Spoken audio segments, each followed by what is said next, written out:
ఈ రోజు ఈ ఫ్లడ్స్ ఏదైతే కనిపిస్తా ఉన్నాయో ఇవి స్వయంగా మ్యాన్ మేడ్ ఫ్లడ్స్. ఇది మ్యాన్ మేడ్ ఫ్లడ్స్ అంటే దాని అర్థం ఏమిటి అని అంటే ప్రభుత్వం స్పందించాల్సిన రీతిలో స్పందించకపోవడంతో ఈ రకంగా అన్యాయమైన పరిస్థితి నెలకొని ఉంది. ఆలోచన చేయమని అడుగుతా ఉన్నా.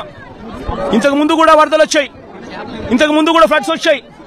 ఇప్పుడు పడిన వర్షం కన్నా ఇంకా ఎక్కువ వర్షాలు కూడా పడ్డాయి. కానీ ఏ రోజు కూడా మనుషులు చనిపోయిన పరిస్థితులు ఏ రోజు రాలా. ఇంతటి దారుణమైన పరిస్థితులు ఏ రోజు లేవు. ఆలోచన చేయమని అడుగుతా ఉన్నా.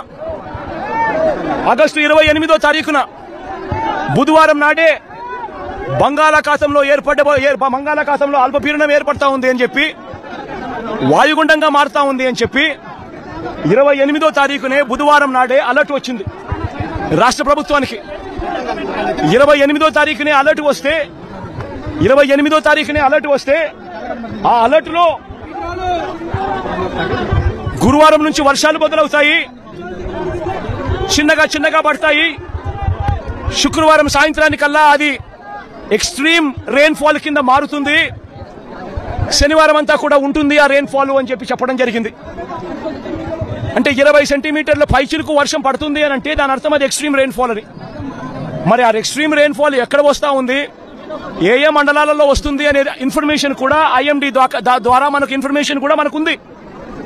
ఆ ఇన్ఫర్మేషన్ మనకున్నా కూడా 28వ తారీఖునే బుధవారం నాడే మనకి అలర్ట్ వచ్చిన తర్వాత కూడా మనం ఏం చేశాము అన్నది ఒక ముఖ్యమంత్రిగా రాష్ట్ర ప్రభుత్వంగా ఆలోచన చేయాలి. 28వ తారీఖున అలర్ట్ వచ్చిన వెంటనే ఆ అలర్ట్ లో ఎక్స్ట్రీమ్ రెయిన్ ఫాల్ పడుతుంది. ఆ ఎక్స్ట్రీమ్ రెయిన్ ఫాల్ మన దగ్గర మాత్రమే కాదు, ఆ ఎక్స్ట్రీమ్ రెయిన్ ఫాల్ మన దగ్గరనే మాత్రమే కాదు, కృష్ణా, గుంటూరు, వెస్ట్ గోదావరి జిల్లాలు మాత్రమే కాదు, తెలంగాణలోని ఖమ్మం, నల్గొండ జిల్లాలలో కూడా పడుతుంది అని చెప్పి కూడా చెప్పడం జరిగింది. క్యాష్మెంట్ ఏరియా మొత్తం కృష్ణానది క్యాష్మెంట్ ఏరియా భీకరంగా తయారవుతుంది అని కూడా ఆ రిపోర్ట్ లో చెప్పడం జరిగింది 28వ తారీఖున వాళ్ళు అలర్ట్ చేసిన రిపోర్ట్లు. మరి ఒక వైపున ఏం చేయాలి ప్రభుత్వం అన్నాక? ఆల్రెడీ డ్యాములు చూస్తే శ్రీశైలము, నాగార్జున సాగర్, పులిచింతల డ్యాములు ఆల్రెడీ ఇప్పటికే ఫుల్ గా నిండున్నాయి. ప్రభుత్వం అనేది చేయాల్సింది ఏముంది?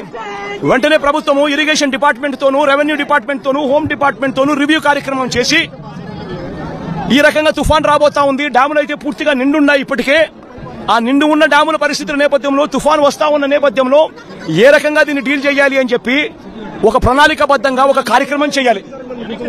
శ్రీశైలం నుంచి, నాగార్జున సాగర్ నుంచి, పులిచింతల నుంచి కనీసం 60-70 టీఎంసీల నీళ్లను అక్కడి నుంచి తగ్గించి అక్కడ వాటర్ ఫ్లడ్ కుషన్ ఏర్పాటు చేసుకోవాలి. అక్కడ వాటర్ ఫ్లడ్ కుషన్ ఏర్పాటు చేయకపోవడం వల్ల కృష్ణానదిలో వరదలు రావడం, ఒకవైపున తుంగభద్ర నుంచి కురిసిన వర్షాల నేపథ్యంలో దాదాపుగా 170 క్యూసెక్ల నీళ్లు తుంగభద్ర నుంచి నీళ్లు రావడం, ఇది కూడా మనకి ఇన్ఫర్మేషన్ ఉంది. సిడబ్ల్యూసీ వాళ్ళు కూడా రిపోర్ట్ చెప్తా ఉన్నారు.